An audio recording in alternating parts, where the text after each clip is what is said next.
Ja kāds vēl nezināja šorīt, kas ir Himzels, tad es domāju, ka lielākā daļa zina pamatā, kas ir Himzelis un par ko iet runa gatavojumā publikācijā, tātad par dienas grāmatām vai par ceļojumu piezīmēm, kā viņš pats saka.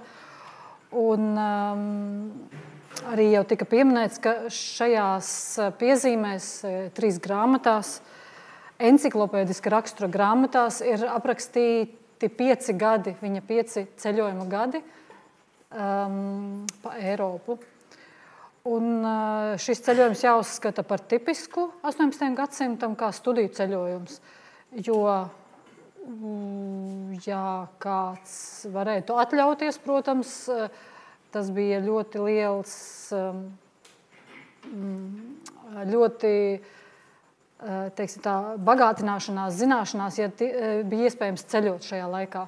Un tas bija tipiski, ka pēc akadēmiskajām studijām tikko grādu iegūšie zinātnieki ceļoja, kurš vairāk, kurš mazāk. Himzelim bija šī iespēja ceļot ilgi un daudz. Un tātad kolekcija apskate bija neatņemama zināšanu papildināšanas sastāvdaļa. Īpaši jāņem vērā šis laiks, 18. gadsimts, kad veidojās dabaszinātniskās kolekcijas, kad arvien vairāk kolekcijās ienāca priekšmeti, un tas bija atkarīgs vai saistījās ar ļoti daudziem sabiedriskiem notikumiem. Pirmām kārtām pasaules izzināšana, koloniju atklāšana, ceļojuma bagātību uzkrāšana. Tas bija gan karaliskajās kolekcijās, gan arī pilsoniskajās. Īpaši Himzels uzsver vidusšķiras interesi par kolekcionēšanu. Un kolekcionēšana ir jau kļūsi par modes lietu un prestiža lietu. Katram, kuram ir iespēja, sevi uzskata par kolekcionāru un kaut kas tiek kolekcionēts un arī citiem rādīts. Un Himzels attiecīgi, būdams ne tikai ārsts ar atbilstošu interesi par medicīnas un dabas zinību kolekcijām, bet arī būdams mākslas kolekcijas mantotājs, savos ceļojumos pievērsās visplašākajam kolekciju spektram. Gandrīz katram satiktajam zinātniekam, katrai zinātniskai institūcijai, katrai pilsētai, draudzei vai klosterim, nerunājot par esošajiem un bijušajiem monarhiem, bija uzkrātas vai nu specifiskas mazas dabas kolekcijas vai veseli tā saucamie naturāli un kuriozitāšu kabineti vai mākslas darbi, to galerijas vai kunstkameras, arī par dārgumu krātuvēm sauktas. Ceļojuma dienas grāmatā von Himzels raksturoja katru ievērības cienīgu kolekciju vai atsevišķu objektu katrā pilsētā, kurā viņš ciemojās, un demonstrēja savas zināšanas, vērtējot un salīdzinot kolekcijas, gan pēc to zinātniskās un mākslinieciskās vērtības, gan arī pēc to iekārtojuma pieejamības. Ieskaitot, nereti viņš šajās piezīmēs piebilst, kurās dienās ir pieejama kolekcija, kas var novadīt, sniegt gida pakalpojumus, vai arī cik maksā, ja tas maksā. Cik daudz naudas ir jāatstāja, piemēram, gidam. Bildītes, es domāju, ka publikai savos aprakstos Himzels neaizmirsa savas profesionālās intereses. Viņš vērtēja medicīnas studiju iespējas, profesorus un viņu zinātnisko pienesumu, jaunākos atklājumus un ārstēšanas metodes, kā jau jums šodien tika arī par to stāstīts. Viņš pieminēja un salīdzināja praktisko iemaņu gūšanas vietas, piemēram, anatomikumus, jeb anatomiskos teātrus. Te jūs redzat, piemēram, 3 arī no iepriekšējiem gadsimtiem, bet dažiem, piemēram, attēliem, piemēram, Amsterdamai tie attēli nemainās 50 vai 70 gadu garumā. Vai nu viens grafiķis vai zīmētājs no otra nozīmē, vai arī tiešām šie teātri daudz nemainījās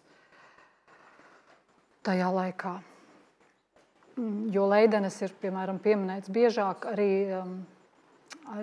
Himzeļa laikā. Šie ir anatomikumi, jeb anatomiskie teātri, kurus Himzels apmeklēja. Protams, šeit ir doti dibināšanas gadi, bet ne zīmējumi vai grafikas darbu veidošanas gadi, un tie bija arī stipri pirms Himzaļa.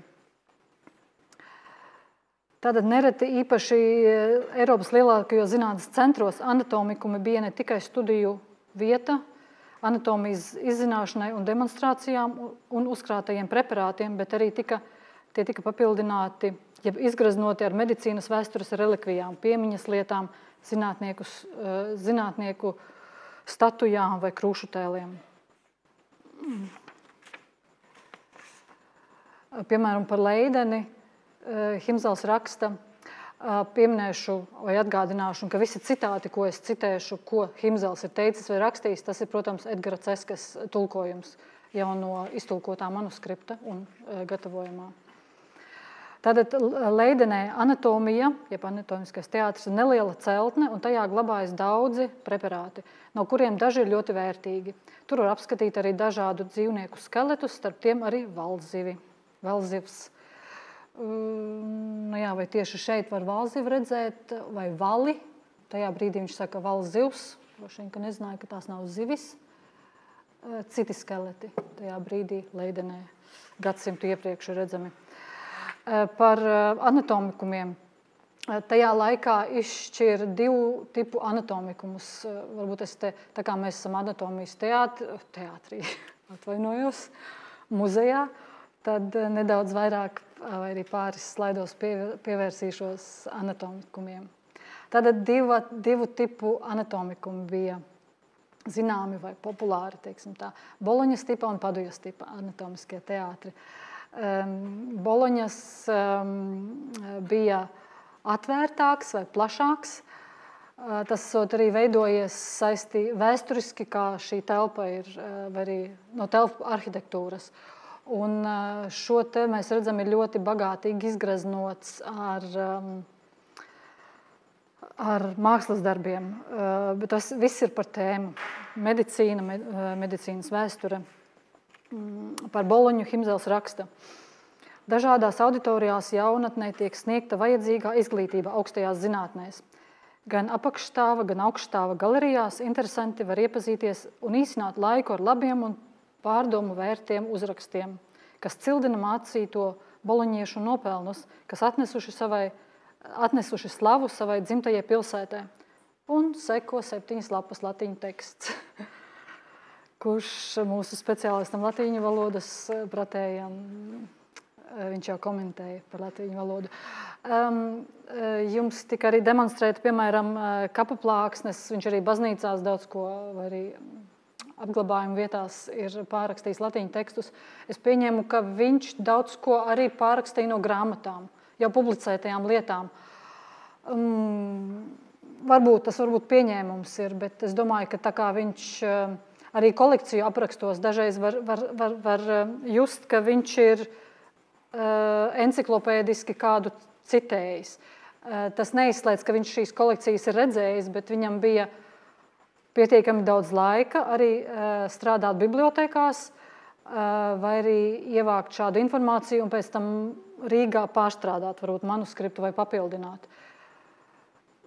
Tāpat es nezinu, kā Ceskas kungs, es pieņemu, ka viņš varbūt gatavoja pats izdot šos manuskriptu tajā laikā.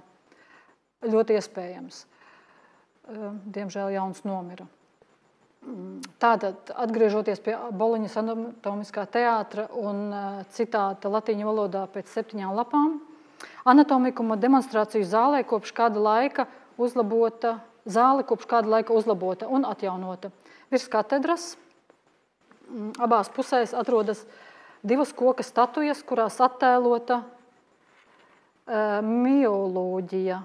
Tas ir attēlota muskuļu šķiedras. Te jūs apakšējā stūrī redzat vīru no aizmugures. Tas domāts ir cilvēks bez ādas, kad visi muskuļi redzami. Pretī viņam stāv vidēji attēlā, redzat, otrs, var cilvēt, divi vīri, kuriem visi muskuļi redzami. Tātad arī mācību materiāls. Šo zāli rotā daudzi seno un slaveno mediķu krūšu tēli un skulptūras. Tālāk pa labi no katedras atrodas Hipokrāts, kas tur savā priekšā kādu zīmīti, tajā var izlasīt ars longa. Lūk, arī Hipokrāts stāv un lasa savu zīmīti. Boloņas tipa anatomikums bijādī Ferārā, citā Itālijas pilsētā. Par to Himzels raksta, ka anatomiskā teātra prezentācija telpa ir gan maza, tomēr ļoti jauki iekārtota. Un profesoram, kas tajā māca, ir iekārtota sava paaugstināta katedra.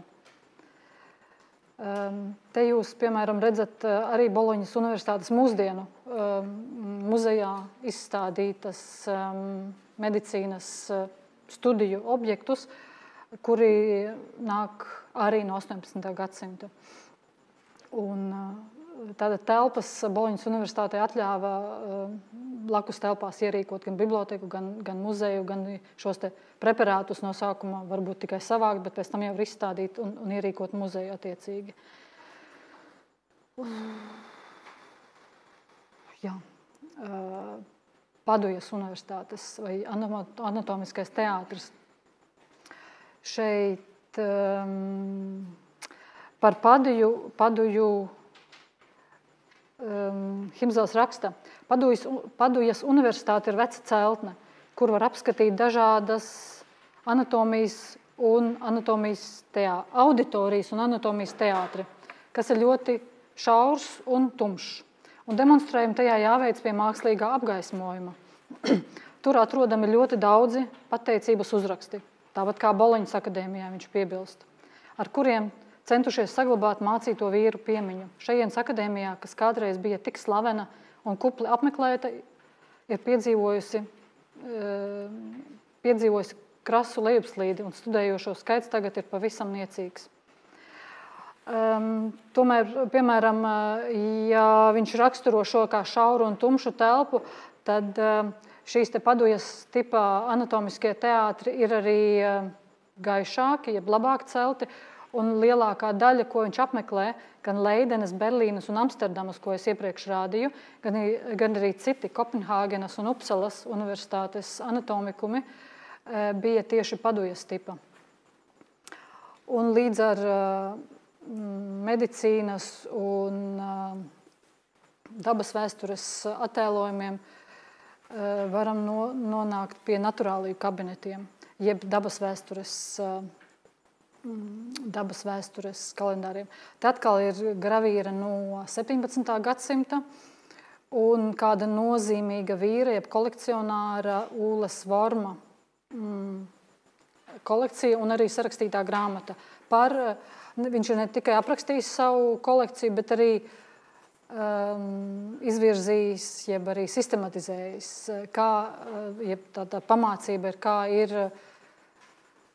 jāizstāda vai jākolekcionē, jāsistematizē kolekcijas, jo nereti viduslaikos un arī nedaudz vēlāk vienkārši tika viss iespējamais salikts vienā telpā, jukām un gan hauzes, gan arī neziņa par to, kas tur ir. Un šajā laikā, kā es teicu, kolekcijas strauji paplašinās, kļūst arvien vairāk viņu, arī priekšmetu kolekcijās, un līdz ar to ir nepieciešams to visu sistematizēt un arī attīstās šīs te klasifikācijas, kā tas viss ir attēlojums, jeb sasistematizējums. Himzels ne tikai apskata šīs te kolekcijas, viņš nereti ļoti bieži runā ar speciālistiem, zinātniekiem. Viens no tādiem bija, piemēram, Piers Lionē Hāgā. Un šī te nedaudz iepriekš es iezīmēju mazu sarkanu aplīti. Tā ir vienas kolekcijas apzīmējums, un tie ir tā saucamie gliemežvāki, jeb konhīlijas, atvainojos. Par tām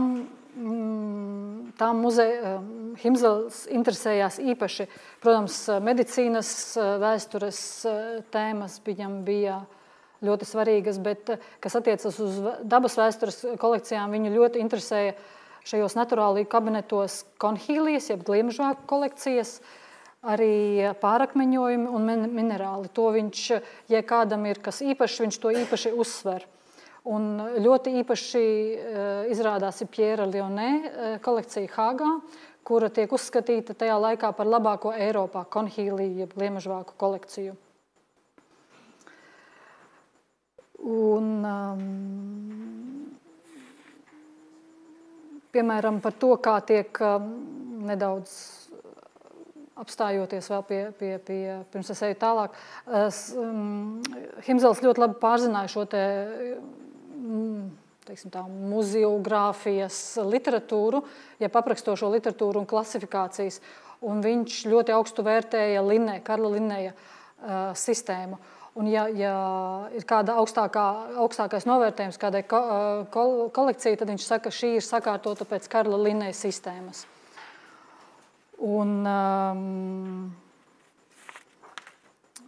par Lionnet kunga kolekciju vai arī par Hāgu viņš raksta. Hāgā var atrast daudzus skaistus konhīliju un gleznu kabinetus. No pirmajiem Hāgā vislabākie ir Fosmēra un Lionnet kunga krājumi. Lionnet kunga gliemežvāku kabinets ir tikpat bagātīgs, cik pilnīgs un sakārtots pēc labas sistēmas. Nesaka, ka Linneja. Ar laiku tas kļūs par vienu no labākajiem, jo Lionnet kungs vēl joprojām to turpina papildināt, neskatoties ne uz kādiem izdevumiem un nodarbojas tikai ar šo vienīgo dabas vēstures nozari.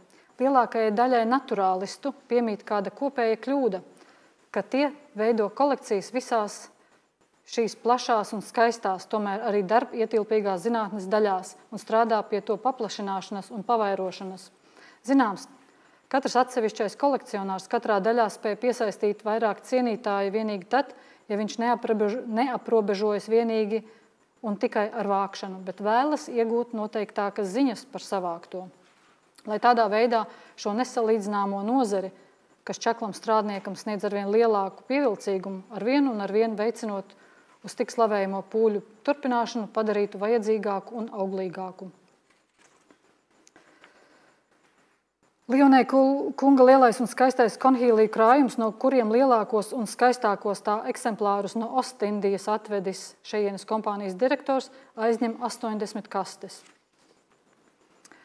Tāda liela kolekcija. Un plus viņš ne tikai konhīlijas kolekcionē, bet viņam bija arī, kā jūs te redzat, piemēram, preparēšanas aparāts. Un viņš arī dzīvās dabas objektus pētīja un zīmēja pats arī. Vēl naturāliju kabinetu īpašnieki un zinātnieki bija divi vīri Leidenē. Atvainojies, tehniska kļūda. Tas kungs pa labi ir Alamanda kungs, profesors Alamāns.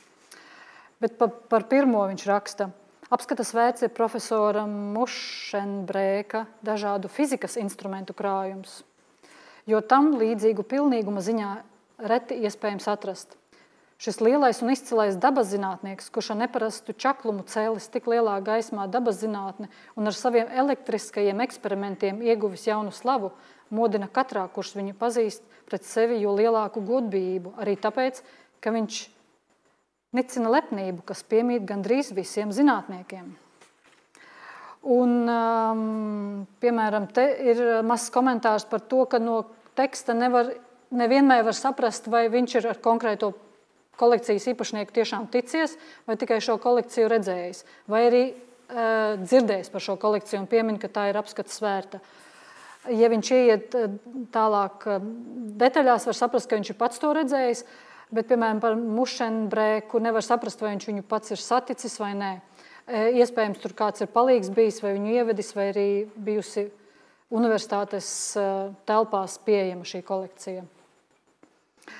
Turpretī par otru Aldamanda kungu viņš raksta, ka ir viņu saticis un viņš arī viņam demonstrējis atsevišķus fizikas objektus, arī elektrības. Tā, nākamā lapa. Viņš esot rādījis dažādus mehānismus, elektriskā mašīnu, arī minerālu krājumus. Un es esmu pielikusi kārtībreiz 17. gadsimta attēlus tikai par to, par ko interesējās, piemēram, par pārakmeņojumiem, iepriekš par gliemežvākiem. Un te nāk Himzelā saldaisēdiens, teiksim tā. Viens ir Brinkmanis Wolfenbüttelē, ko viņš saka, ka tur ir vērts doties uz šo pilsētu līkumu apmest, jo Brinkmanim esot ļoti laba minerālu un konhīliju un pārakmeņojumu kolekcija un citu kuriozitāšu kolekcija. Un, ko viņš piemin, ka no šī kunga apmeklētājs var arī par lētu cenu iegādāties dažus minerālu vai pārakmeņojumu paraugus, kādi tam ir 3-4 eksemplāros. Mēs zinām, ka Himzels sava ceļojuma laikā ievāca vai nopirka un atveda uz Rīgu atsevišķas kolekcijas. Un te ir viena no šīm te iespējamām iegūšanas vietām. Viņš nesaka, ka viņš tieši kaut ko konkrēti ir nopircis, bet saka, ka var nopirkt. Šādu pašu viņš ir nedaudz konkrētāk par Londonu saka, tur viņš arī ir iegādājies kolekcijai objektus. Bet tas, kas pārsvarā par šiem te tikšanos ar zinātniekiem, viņš ir pieminējis īsi, teiksim tā. Atšķirībā no Karla von Linneja, kurā Upsalai viņš veltīs 20 pāri lapas puses. Un lielākā daļa no tām ir tikšanās ar Linneju. Viņš kopumā ir ticies vai tikās ar viņu 4 dienās, un viņš saka, ka tas ir pirmām kārtām par pašu Linneju. Slavenais Linnejs, kas šai akadēmijai, tas ir Upsalas akadēmijai, dara tik daudz goda, tā ir tas pats, kas Burhāve bija Leidenei un Hallers Gettingenei. Un botānikā viņš neapšaubāmi ir lielākais zinātnieks, kādu Eiropa jebkad radījusi. Un tā 6. augustā, tas ir 56. gads, ja nemaldos, šī diena man mūžam paliks patīkamā piemiņā. Jo šodien es personīgi iepazinos ar vīru, kuru jau ilgi pirms tam tiku apbrīnojis no tālienes un tiku no viņa draudzīgākajā veidā uzņemts. Pirmo reizi apmeklējot šo patīkamo zinātnieku, ar kuru es patīkamākajā un pamācošākajā veidā daudzas stundas līdz pat vēlam vakaram pavadīju sarunās par botāniku, fiziku un praktiskām lietām, es saņēmu draudzīgākos pierādījumus viņa labvēlībai un izpalīdzībai, kas man ļauj cerēt uz īsu, tomēr ļoti nodrīgu un patīkamu viesošanos šajā mūzu mājvietā. Nākamā reize, kad viņš ierodas pie Linneja, ir 9. augusts, un pēc tam ir 10. un 11. Un nākamajā reizē viņš viņam ir atvedis no Londonas, kam nodevu daudzus iespiestas gravīru lapas ar Ēreta kunga augu ilustrācijām, kā arī citus dabas vēstures retumus no viņa Londonas draugiem. Tātad viņš ir praktiski arī kurjers. Cik patīkami es tur pavadīju visu dienu, līdz pat vēlam vakaram. Vispirms mēs aplūkojām lieliskos herbārijus, kādi Linneja kungam pieder neparasti lielā skaitā un sakārtoti pēc viņa sistēmas. Tad mēs caurskatījām viņa fosīliju krājumu. Pie tam viņš atmaskoja un atspēkoja daudzu dabas zinātnieku maldus un nepamatotus apgalvojumus. Un tie tad arī ir aprakstīti. Pēc tam galmā ārsta kungs, tas ir Linnejs, man parādīja savu jau manuskriptā sagatavoto sacerējumu sistēmā natūrai, kurā iekļauti ļoti daudz lieliski jauni atklājumi un norādīts uz atšķirībām noteiktos dabisko objektu veidos. Daudz jaunu atklāts par smilšu, akmeņu un kristālu izcelšanos. Pēcpusdienā mēs devāmies uz botānisko dārzu, un tā tas turpinās. Tur viņš apbrīno, cik daudz ir dažādu sugu, jo Linnejs no visas pasaules, ja šeit ir sastopami tik daudzi svežzemju stādi, jo Arhiatēra kungs, tas ir arī Linnejs, pateicoties savai plašajai korespondencei, saiklas saņem no visām malām. Un stādi šeit laimīgi attīstās vēl vairāk pateicoties viņa zināšanām dārzkopībām. Un tas turpinās. Botāniskajā dārzā ir auditorija, tur ir arī konhīlijas, tur ir arī citi eksponāti. Un vakarā vai pēcpusdienā viņi sāk aplūkot koraļus. Un tad viņš ir atvedis pat mikroskopu, kuru Elisa kungs bija izmantojis savos pētījumos, novērojot, publicējot gravīru veidā grāmatas beigās. Viņš atved no arī darbu kāda Elisa kunga iespiestu darbu no Londonas, un tad abi ar Linneju to apspriež. Un koraļus viņi arī nākamajā dienā vēl, un pēc tam mēs iegrimām botāniskā diskusijā. Fantastiski priekš Himzela. Pēcpusdienā es vēl apskatīju Galma ārsta kunga minerālu kolekciju, kas sakārtot atbilstoši viņa sistēmai. Un tad 11. augustā vēl ir tauriņu un kukaiņu kolekcija. Bet 11. viņš saka, lai arī cik labprāt es būtu ilgāk baudījis man tik ļoti patīkamo un pamācošo Linneja kunga sabiedrību, tomēr biju spiest sekot savam rūpīgi izplānotiem ceļojuma grafikam. Jā, zinātnieki. Bet ir ne tikai zinātnieki universitātes, ir arī karaļi. Te ir, es neizplūdīšu vairs tik daudz citātos, vienkārši es ļoti daudz, tas ir bilžu materiāls faktiski. Visu, ko Himzels ir savās dienas grāmatās aprakstījis, lielāko daļu varētu ilustrēt vienu lapu pēc otras šādā veidā, jo tās kolekcijas ir, jābeidz. Tāpēc es pārskriešu. Vīnes karaliskās kolekcijas, biblioteka tikko uzcelta, kroņi, vecās biblioteka attēls. Vīnē ir arī privātas kolekcijas, Jozefa Vencela von Lichtensteina kolekcija, Firsta. To viņš visur apmeklējis. Tā ir 901. gada fotogrāfijas, bet par Rubensa zāli viņš arī saka, ka to ir redzējis. Leonardo da Vinci, Itālija, protams. Privātas kolekcijas, Amsterdama. Te ir kolekcionārs, tirgotājs, kurš ir labs mākslas pazinājs, kolekcionārs un, protams, iegulda naudu arī. Es atvainojos, ļoti mazi teksti sabrukuši lejā.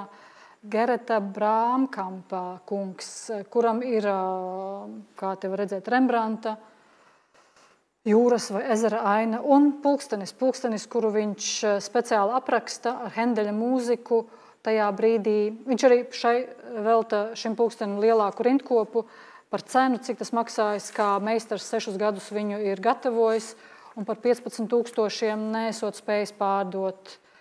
Tad nomirs, un mantinieki viņu par 6,000 ir pārdevuši Brātkampa kungam.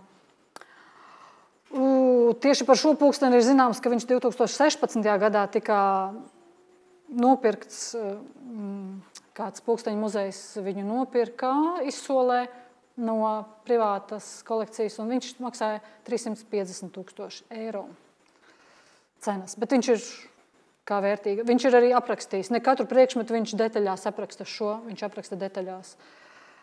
Viņš ir redzējis visu, teiksim tā, Eiropā, kas tajā brīdī ir pieejams. Ir arī tā, ka kolekcijas, šīs bija jau pieejamas iepriekš. Dresdene. Dresdeni viņš kā vienu no piemēriem, vai arī kā ļoti bagātīgu kolekciju apraksta. Protams, Itālija ir jebkura pilsēta. Milāna, Florence, Venēcija, Roma. Te varētu 3 mēnešus no vietas rādīt tikai bildes, ko viņš ir visu redzējis. Luvra, kas bija faktiski uzbūves stadijā, vai tika dalītas. Te viņš Lebrēnu, kuru Saules karalis esot atzinis par labāko Francijas gleznotāju, varbūt pat visu laiku. Un viņš faktiski ļoti šim viedoklim izskatās, ka pieķēries, teica, ka tas ir tiešām vislabākais Francijas mākslinieks. Un Apollonu galerija arī Luvrā, kura ir Kāzas Kānā, speciāli apraksta, ka ir šajā galerijā, jo šajā brīdī Luvrā tiek plānota, veidota, un viena daļa kolekciju ir ārpus Parīzes Versaļā. Privātas, Parīzes, Luksemburgas pils, daļa no Luvras atkal. Te ir savukārt Rubensa istaba. Viņš to arī Vīnē atzīmēja, Rubensa istabu, un arī šeit. Un faktiski salīdzina, ka tās esot izcilākie Rubensa sasniegumi, kur veselas telpas ir pilnas ar viņa darbiem. Māksla un karaļi, bet pa ceļam, protams, nav tā, ka viņš tagad visus zinātni un naturālī kombinētus, un tad tikai karaļu kolekcijas apskata, vai arī otrādi. Kurā pilsētā viņš iebrauc, viņš skata visu. Es pat neesmu pieminējis baznīcas vai klosterus, bibliotekas tajās, un tā tālāk un tā joprojām. Londona viņam ir īpaša, kā Ceskas kungs grāmatā, rakstu krājumā, kas ir publicēts un pieejams šajā te pirms 5 gadiem izdotajā par Londonu, ir teikts, vai arī zināms, ka viņš ir izturējies faktiski vislielāko laiku proporcionāli 10 mēnešus, un salīdzinot ar to proporcijām, viņš faktiski par Londonu un Angliju ir sarakstījis vismazāk, aprakstījis, bet viņš ir bijis ilgāko laiku tur. Un šis laiks ir viņam ļoti, var saprast, ļoti būtisks. Viņš dibina kontaktus vai ir kontaktā ar Zinātņu akadēmijas, Karaliskā Zinātņu akadēmijas locekļiem. Viņš ne tikai strādā bibliotekās, bet arī konsultējas ar šiem te zinātniekiem, satiek viņus. Sloana kungu viņš nav saticis, es domāju, bet viņš ir, piemēram, Britu muzejs veidojās uz Sloana kunga, Hansa Sloana, Sera kolekcijas. Viņš nomira 53. gadā, bet viņš arī bija slims pēdējos gados. Bet viņa kolekciju, var saprast, viņš ir redzējis. Jā, es atvainojos. Kolekciju viņš neredzēja. Bet viņam ir apraksts. Bija pieņemts likums parlamentā. Britu parlaments bija pieņēmis likumu, ka jā, kad kolekcija, ka pieņem šo dāvinājumu, jo Slavons ar testamentu novēlēja šo kolekciju, milzīgo patiesību sakot, tas bija muzejs, ar testamentu novēlēja Britu nācijai. Un tas bija pirmais gadījums, kad kādas ir tās publiskas dāvinājumas visai nācijai, nevis karaliskām personām. Lūk, vai ne, bet viņš jau tad dāvinājums bija pieņemts, bet viņš vēl nebija sakārtots. Un viņš nemin nevienā vietā, ka viņš būtu apmeklējis, tad var saprast, ka viņš bija tādā vēl stadijā, ka vēl nebija apmeklētājiem atvērts šis Britu muzejs. Jau bija nevis Britu muzejs, bet Slovena kolekcija. Jā un nē, bet viņa mājā šī kolekcija bija.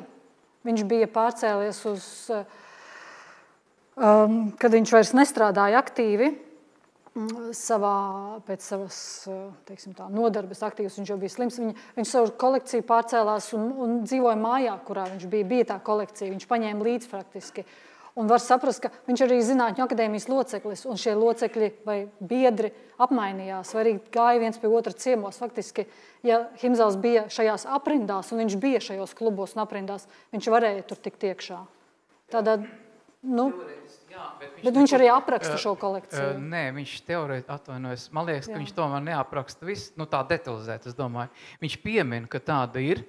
Protams, kad māja ir saglabājusies, mājā kolekcija bija, bet viņa nebija atvērta, manuprāt, nebija atvērta.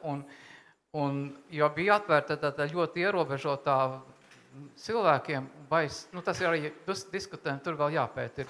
Vai Himzels to ir apmeklējis vai nav. Es personīgi neticu, bet var jābūt, ka jā.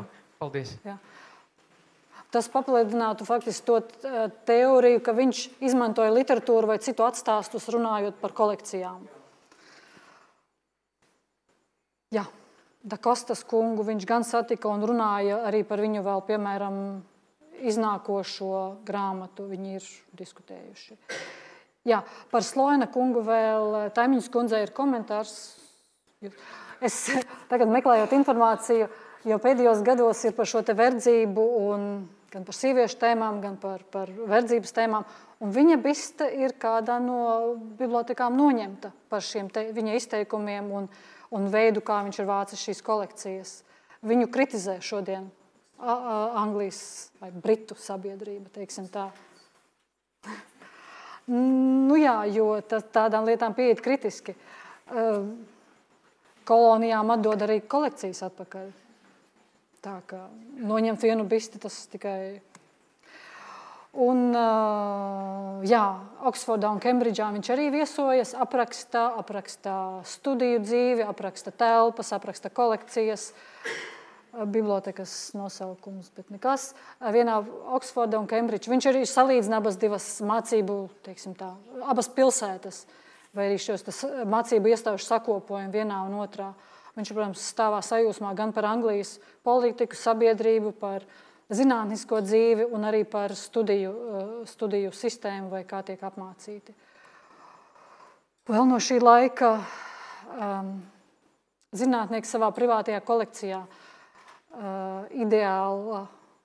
ideāls attēls, kā 20. gados kāds zinātnieks ir gan aprakstījis, kā kolekcija jāsistematizē, gan arī attēlojis savā grāmatā, kā mierīgi un sakārtoti kolekcionāram un zinātniekam savā kolekcijā būtu jāstrādā. Cerams, ka Himzelim arī bija pietiekami laika un miera šādi strādāt. Jā, paldies.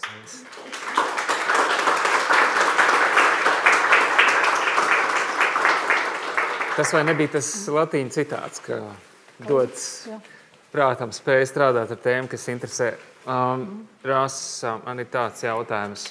Mēs šo nesaucam par starptautisku konferenci, bet tu esi ieradušies šeit no Vācijas, nezinu, vai tā ir otra pieņemtā dzimtene vai kā, bet pasa tev katrā ziņā ir, jā? Jā. Tā kā varam uzstīt tev par Vācijas valsts piedarīgo un pajautāt tādu lietu. Nē, esmu. Nē? Labi, pa daudz prasīts. Par Latviju runā. Pa daudz prasīts, bet katrā ziņā Vācijā dzīvojot un redzot to, ko Vācijas nācija ir izdarījusi ar šo savu mantojumu, kas ir enciklopēdiskais universālais mūzejs. Ko mēs aizbraucot uz Berlīni, pirmā vieta, kur mēs aiziesim, būs Humboldt fórums. Vai tev ir radies sumatīvs viens, varbūt, teikums, kādā veidā tu varētu raksturot vācu nācijas attieksmi pret šo mantojumu, ko viņi tikai pēdējās 10 gadēs, pēc zināms holokausta un atkal apvienošanas, ir no jauna tā kā pacēlus kā atmatu? Jā, koloniālā vēsture tagad ir kolekcija atdošanā kolonijām atpakaļ. Humboldta fórumā arī ir Benīnas bronzas atdota atpakaļ valstī, te ir tikai deponējums. Un tā ir Savojas kundze, viņa ir francūziete, bet viņa starp Parīzi un Berlīni konsultē abām valdībām un teorētiskus rakstus par to raksta, un Savojas kundze ir tā, kura ar karogu uz priekšu iet, ka ir vajadzīga vēsturiskā taisnība un atdot šīm te apzaktajām tautām viņu. Pat līdz tā radikālismu pakāpei, kā atkāpās no fóruma valdes. Jā, viņi atkāpās. Bet es gribēju teikt, tā ir politika, tendence, un tā ir arī tā parauj tālāk arī pārējos. Bet es gribēju teikt arī par kunstkamerām. Tur ir droši vien par politiku runāt, par Savojas kundzi, bet es gribēju nelielu iestrepinājumu par kunstkamerām. Muzeji mēģina rekonstruēt savas kunstkameras un attēlot viņas, kā viņas bija, vai tās kolekcijas kaut kā, ja ne viņiem fiziski tas izdodas, tad vismaz digitāli. Un tā ir tāda neliela sasauksme, ka arī te kunstkameras un Himzeles un viņa kabinets ir, tas raksturo to laiku, un kas ir arī, kur mēs esam pēc tā laika. Jā, un, protams, koloniālis. Paldies tev, un faktiski arī paldies par ievadu